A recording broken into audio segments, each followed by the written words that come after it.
जिस उपदेश से राम जी को राजकुमार भगवान राम बने, वो उपदेश आप सुन रहे हैं। कितना ऊंचा ग्रंथ है। इसको वाल्मीकि रामायण भी बोलते, योग वशिष्ठ महारामायण भी बोलते। राम तीर्थ ने इसी का बार बार अध्ययन किया था। ये आप भी शांत हो जाएंगे परमात्मा में, और दूसरों को भी शांति देने की क्षमता देने वाला ये सदग्रंथ है। इसको वेदांत का सिद्धांत ग्रंथ बोलते हैं। दूसरे होते प्रक्रिया ग्रंथ। ये करके फिर कब वो आचार्य बनो तब समझो, ये तो थोड़ा पढ़ो और फिर वही सिद्धांत की बात। तो बार बार योग वशिष्ठ महारामायण विचारने योग। ओम श्री सद्गुरु परमात्मने नमः। श्री वशिष्ठ जी बोले, हे रामचंद्र जी, संसार समुद्र के पार करने को ऐसा समर्थ कोई तप नहीं और न तीर्थ है। सामान्य शास्त्रों से भी नहीं तर सकता। केवल संत जनों के संग से भव सागर को यह जीव तरता है। जिस पुरुष के लोभ मोह क्रोध आदि विकार दिन प्रतिदिन क्षीण होते जाते हैं और यथाशास्त्र जिसके कर्म है, ऐसे पुरुष को संत और आचार्य कहते हैं। उनकी संगति संसार के पाप कर्मों से निवृत्त करती है और शुभ में लगाती है। आत्मवेत्ता पुरुष की संगति से बुद्धि में संसार का अत्यंत अभाव हो जाता है। जब दृश्य का अत्यंत अभाव हुआ तब आत्मा शेष रहता है। इस क्रम से जीव का जीवत्व भाव निवृत्त हो जाता है और आत्म तत्व शेष रहता है। जगत न उपजता है, न आगे होगा और न अब वर्तमान में। इस प्रकार मैंने तुमसे अनंत युक्ति से कहा है और कहूंगा। ज्ञानवान को सर्वदा ऐसे ही मनन होता है। अचल चिदात्मा में चंचल चित्त फुरा है और उसी ने जगत आभास रचा है। जब परमार्थ में अहम भाव हो जानेगा तब अनात्म में अहम भाव लीन हो जाएगा और तभी चिदाकाश से जीव की अत्यंत एकता होगी। जैसे घट से फूटे से घटाकाश की महाकाश से एकता होती है। निश्चय करके जानो कि अहम आदि दृश्य वास्तव में कुछ नहीं है, विचार किए से नहीं रहता। हे रामचंद्र जी, आत्मरूपी चंद्रमा सदा प्रकाशित है और अहंकार रूपी बादल उसके आगे आता है। उससे परमार्थ बुद्धि रूपी कमलिनी विकास को नहीं प्राप्त होती। इसे विवेक रूपी वायु से उसको नष्ट करो। नरक स्वर्ग बंध मोक्ष तृष्णा ग्रहण त्याग आदि सब अहंकार से फुरते हैं। हृदय रूपी आकाश में अहंकार रूपी मेघ जब गरजता है और वर्षा करता है तब तृष्णा रूपी कटक मंजरी बढ़ती जाती है। जब तक अहंकार रूपी बादल आत्मरूपी सूर्य को आक्रमण करता है तब तक जड़ता है और अंधकार है, प्रकाश उदय नहीं होता। हे रामचंद्र जी, जो कुछ संसार में सुख दुख आदि प्राप्त होते हैं वे सब अहंकार से प्राप्त होते हैं। संसार रूपी चक्र की अहंकार नाभि है जिससे यह जीव भ्रमता है और अहम मम रूपी बीज से अनेक जन्म रूपी वृक्ष की परंपरा को पाता है। इससे अहंकार के नाश का उपाय करो। श्री योग वशिष्ठ महारामायण निर्वाण प्रकरण सर्ग 238। उग्र तपा बोले, हे मुनीश्वर, यह सब जगत स्वप्न मात्र है। मैं तुम्हारे स्वप्न में हूं और सब जगत का अधिष्ठान ब्रह्म सत्ता है। वह सबका अपना रूप है। जगत उसी का आभास है। जैसे संकल्प सृष्टि संकल्प नगर और गंधर्व नगर असत होता है, वैसे यह जगत भी है। हे मुनीश्वर, यह जगत तुम्हारे स्वप्न में स्थित है। तुमको चिरकाल की प्रतीति से नाना प्रकार का जागृत रूप कारण कार्य सत्य होकर भासित होता है। हे मुनीश्वर, फिर मुनीश्वर बोले, हे भगवान, जो यह स्वप्नांतर सत्य हो गया है तो सभी स्वप्न नगर सत्य होंगे। उग्रतपा बोले, हे मुनीश्वर, प्रथम तुम सत्य को जानो कि सत्य क्या वस्तु है। यह जगत जो तुमको भासित होता है वह सभी स्वप्न नगर है। इसमें कोई पदार्थ सत्य नहीं। इस जगत को तुम समाधि वाले शरीर की अपेक्षा असत्य कहते हो, पर जिसको तुम जागृत शरीर कहते हो उसे किसकी अपेक्षा असत्य कहोगे? यह तो अदृष्ट रूप है, इससे इसको स्वप्न जानो। जिस सत्ता में यह समाधि वाला शरीर भी स्वप्न है उस सत्ता को जानो, तब तुमको सत्य पद की प्राप्ति होगी। जैसे यह जगत आत्म सत्ता में आभास जगह है वैसे ही वह भी है। तुम जाग कर देखो तो इसमें और उसमें भेद कुछ नहीं। सब जगत जो दिखता है वह सब आत्मरूप रत्न का प्रकाश या चमत्कार है। जैसे सूर्य की किरणों में अन्न होता ही जल भासित होता है, वैसे ही सब जगत आत्मा में अन्न होता दिखता है और आत्मा के प्रमाद से सत्य प्रतीत होता है। तुम अपने स्वभाव में स्थित होकर देखो। मुनीश्वर बोले, हे बधिक, उग्रतपा ऋषीश्वर रात्रि के समय इस प्रकार कहते हुए शैया पर सो गए। जब कुछ काल में जागे तब मैंने कहा, हे भगवन, और वृत्तांत मैं फिर पूछूंगा। प्रथम यह संशय दूर करो कि व्याध का गुरु तुमने मुझको किस निमित्त कहा? मैं तो व्याध को जानता भी नहीं। उग्रतपा बोले, हे दीर्घ तपस्वी, ध्यान करके देखो, तुम तो सब कुछ जानते हो।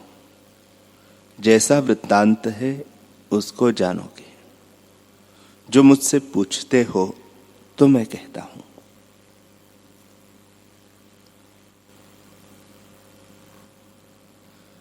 यह वृत्तांत तो बड़ा है, पर मैं तुमको संक्षेप में बताता हूं। हे मुनीश्वर, तुम्हारे देश में राजा के बांधव और सब लोग अपना धर्म जब छोड़ देंगे तब दुर्भिक्ष पड़ेगा और वर्षा न होगी। इससे लोग दुख पावेंगे और मर मर जावेंगे। तुम्हारे कुटुंबी भी मरेंगे और कुटी भी नष्ट हो जाएगी। वृक्ष सब फल फूल से रहित होंगे। केवल तुम और मैं दोनों वन में रह जाएंगे, क्योंकि हमको सुख दुख की वासना नहीं है। हम विदित वेद हैं। विदित वेद को दुख कैसे हो? हे मुनीश्वर, कुछ समय तो इस प्रकार चेष्टा होगी। फिर कुटी के चौफेर फूल फल तमाल वृक्ष कल्पतरु कमल सरोवर आदि नाना प्रकार की सामग्री होगी। बड़ी सुगंध फैलेगी। मोर और कोकिला विराजेंगे और भौरे कमल पर गुंजार करेंगे। निदान ऐसा विलास प्रकट होगा मानो इंद्र का नंदन वन आकर लगा है। ऐसी बहार फिर होगी। मुनीश्वर बोले, हे बधिक, उग्रतपा ऋषीश्वर ने मुझसे फिर कहा कि हे मुनीश्वर, इस प्रकार वह वन होगा। तब तुम और मैं एक समय तप करने को उठेंगे। वहां एक व्याध मृग के पीछे दौड़ता हुआ तुम्हारी कुटी के निकट आवेगा।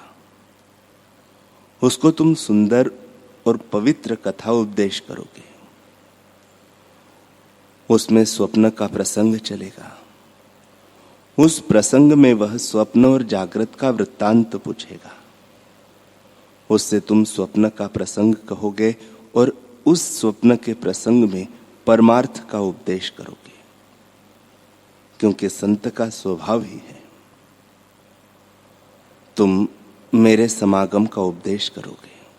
तुम्हारे वचनों को सुनकर वह पुरुष विरक्त चित्त होकर तप करेगा। उससे उसका अंतःकरण निर्मल होगा और वह सत्य पद को प्राप्त होगा। हे मुनीश्वर, इस प्रकार होगा यह मैंने तुमसे संक्षेप में कहा है, तुम भी ध्यान करके देखो। इसी कारण मैंने तुमको व्याध का गुरु कहा है। हे व्याध, इस प्रकार जब उग्रतपा ने मुझसे कहा तब मैं सुनकर विस्मित हुआ कि इन्होंने क्या कहा। बड़ा आश्चर्य है, ईश्वर की नीति जानी नहीं जाती कि क्या होना है।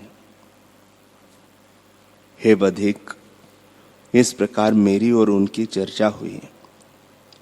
तब रात्रि व्यतीत हो गई और मैंने स्नान करके प्रीति बढ़ाने के निमित्त भली प्रकार उनकी सेवा की। तब वह वहां रहने लगे।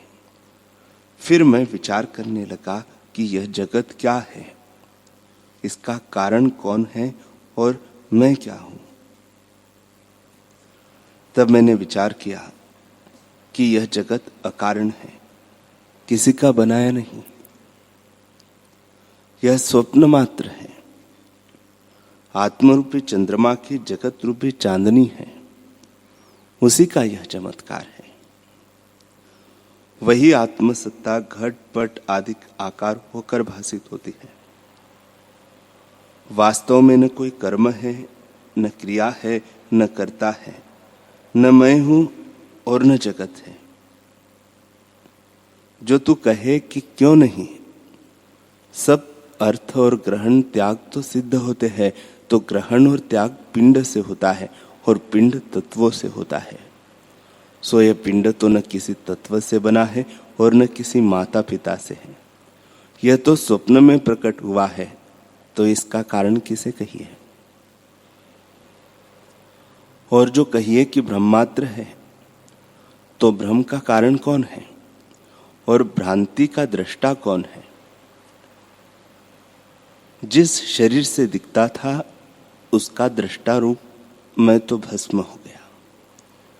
इससे जगत और कुछ वस्तु नहीं, केवल आदि अंत से रहित आत्मसत्ता अपने आप में स्थित है। वही मेरा स्वरूप है। वह यह जगत रूप होकर भासित होता है, पर केवल ब्रह्म सत्ता स्थिर है। पृथ्वी, जल, तेज, वायु, आकाश आदि सब पदार्थ आत्मरूप है।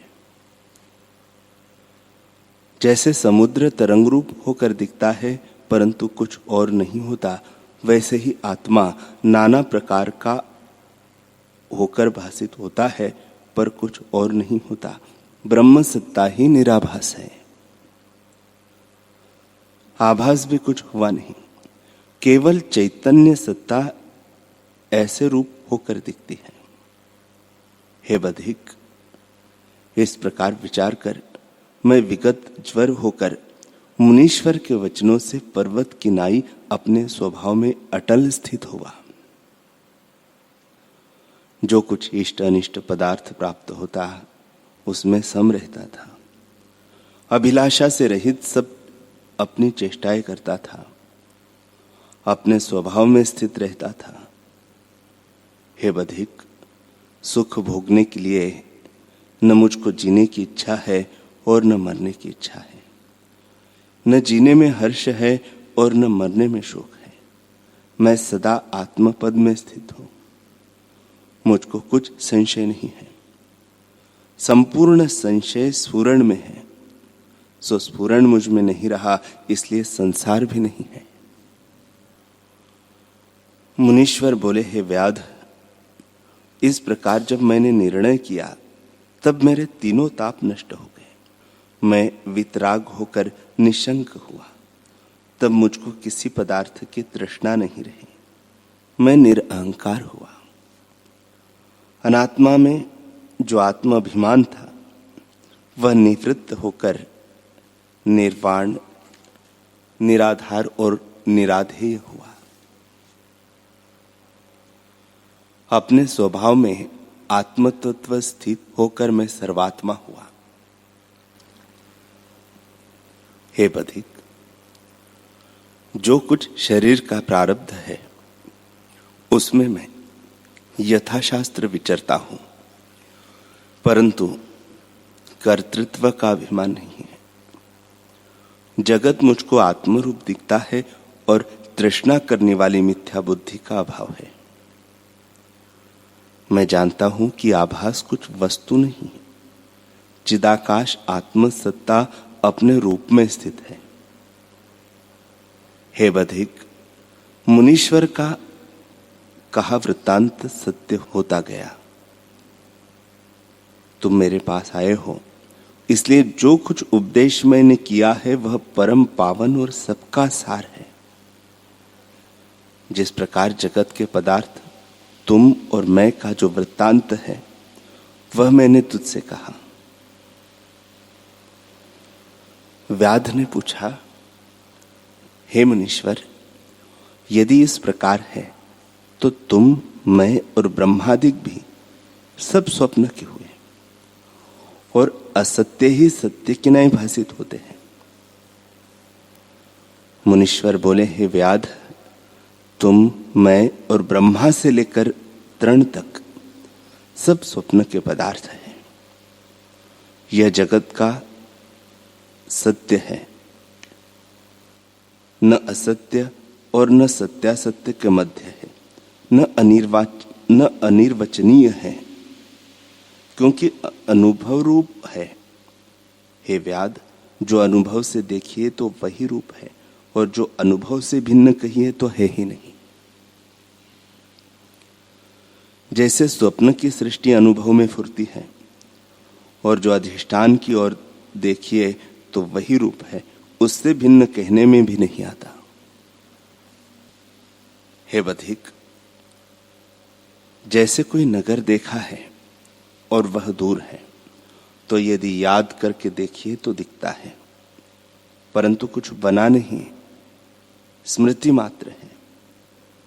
वैसे ही सब पदार्थ संकल्प मात्र है, कुछ बने नहीं। अपने स्वभाव में स्थित होकर देख, तू तो बोधवान है, मिथ्या भ्रम में पड़ा है। हे व्याध, मेरे उपदेश से तुझे विश्राम हुआ है कि नहीं हुआ? मैं जानता हूं कि परमपद सत्ता में तुमने क्षण भर भी विश्राम नहीं पाया, क्योंकि दृढ़ भावना नहीं हुई। हे बधिक, परमपद पाने का मार्ग यही है, संतों की संगति और सच्छास्त्रों का विचार ही न करे, किंतु उसमें दृढ़ अभ्यास करे। इस मार्ग के बिना शांति नहीं होती। जब दृढ़ अभ्यास हो तब शांति हो और चित्त का निर्वाण हो, तब द्वैत अद्वैत की कल्पना मिटे। इसी को निर्वाण कहते हैं। जब तक चित्त का निर्वाण नहीं होता तब तक राग द्वेष नहीं मिटता, और जब अभ्यास के बल से चित्त का निर्वाण हो जाता है तब अविद्या नष्ट हो जाती है और आत्मपद, शांत शिव पद प्राप्त होता है, जो मान और मोह से रहित है। जिसने कुसंग को त्यागा और किसी के संग से नहीं बनता, जो अध्यात्म विचार नित्य करता है, जिसकी सब कामनाएं निवृत्त हुई है, जो इष्ट के राग द्वेष रूपी द्वंद्व से मुक्त है, जो सुख दुख में सम है, ऐसा ज्ञानवान पुरुष अविनाशी आत्मपद को पाता है। अग्नि बोले, हे राजा विपश्चित, जब इस प्रकार मुनीश्वर ने कहा तब बधिक को बड़ा आश्चर्य हुआ। मुनीश्वर के वचन सुनकर वह मूर्तिवत निश्चल हो गया। जैसे कागज पर मूर्ति लिखी होती है, वैसे ही वह आश्चर्यचकित हुआ। वह संशय के समुद्र में डूब गया। जैसे चाक पर चढ़ा बर्तन घूमता है, वैसे ही वह संशय में चक्कर खाने लगा।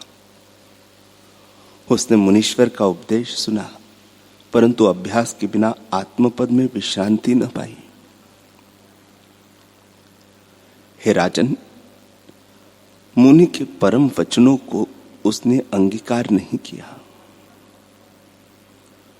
जैसे राख में डाली हुई आहुति निरर्थक होती है, वैसे ही मूर्ख को उपदेश करना निरर्थक होता है।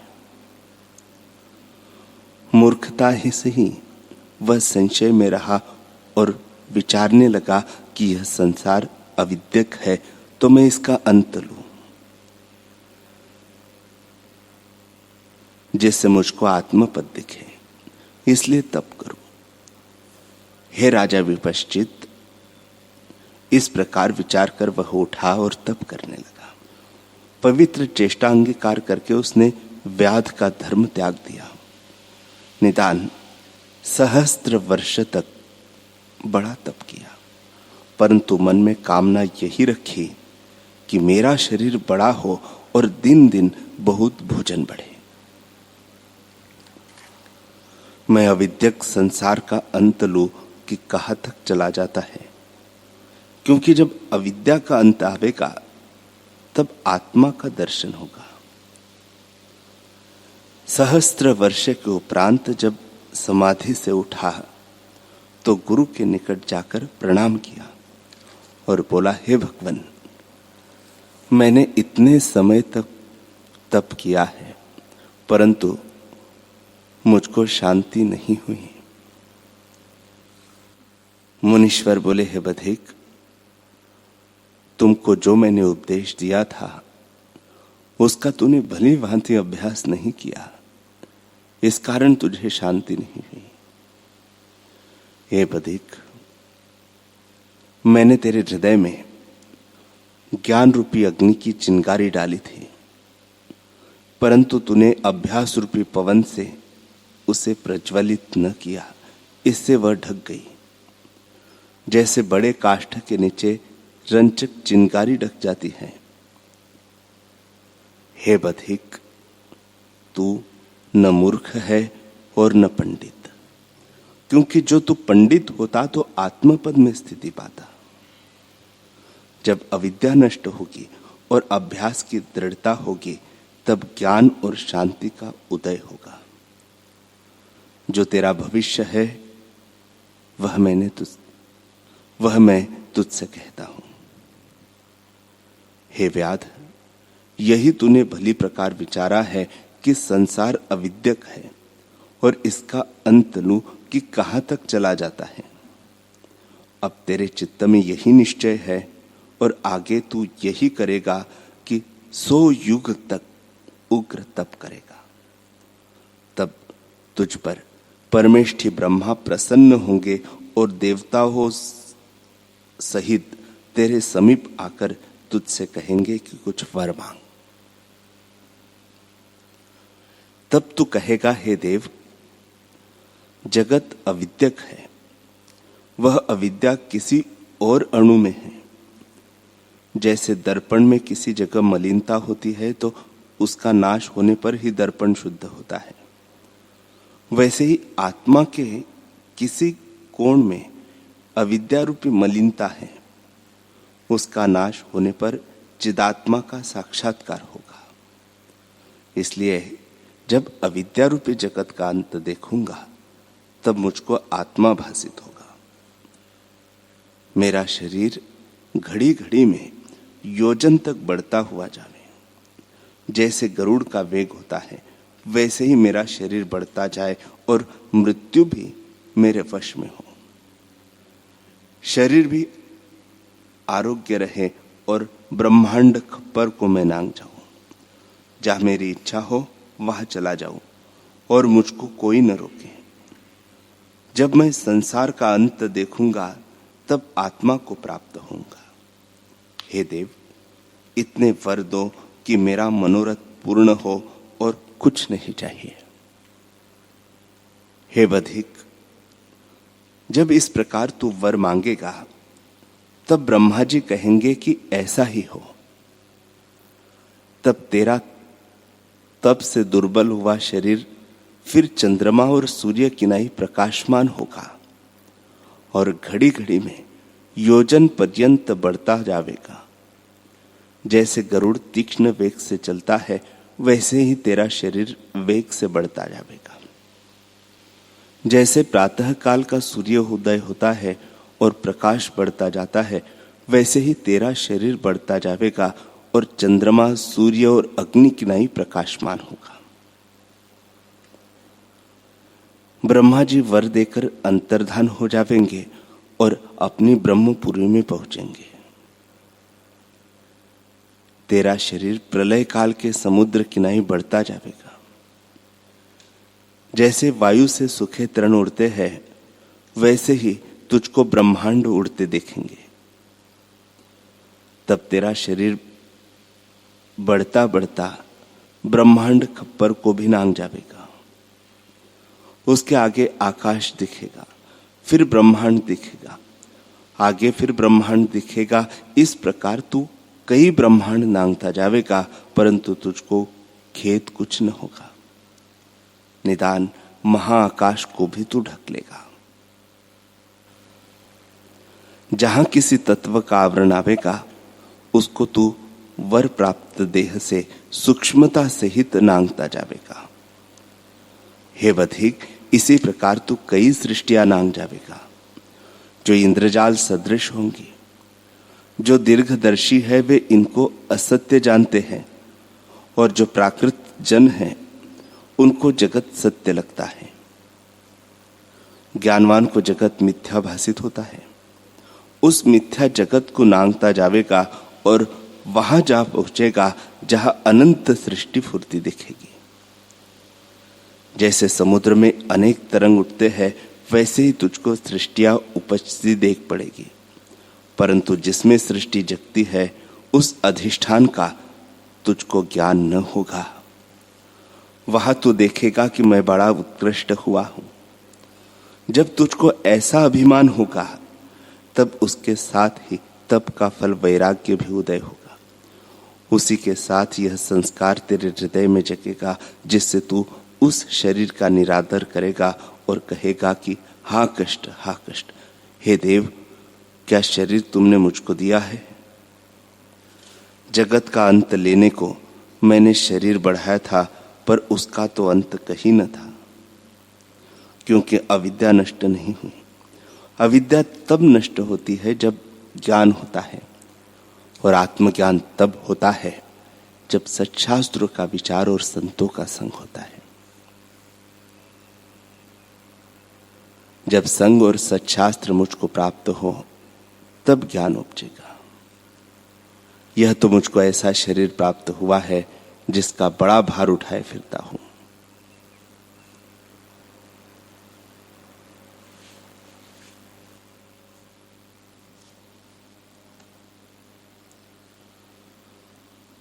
हरि ओम,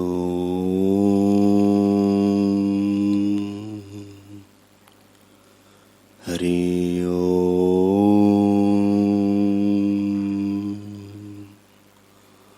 ओम सहना भवतु, सहनौ भुनक्तु, सह वीर्यं करवावहै, तेजस्विनावधीतमस्तु मा विद्विषावहै। ओम शांति शांति शांति। श्री सद्गुरुदेव भगवान की जय।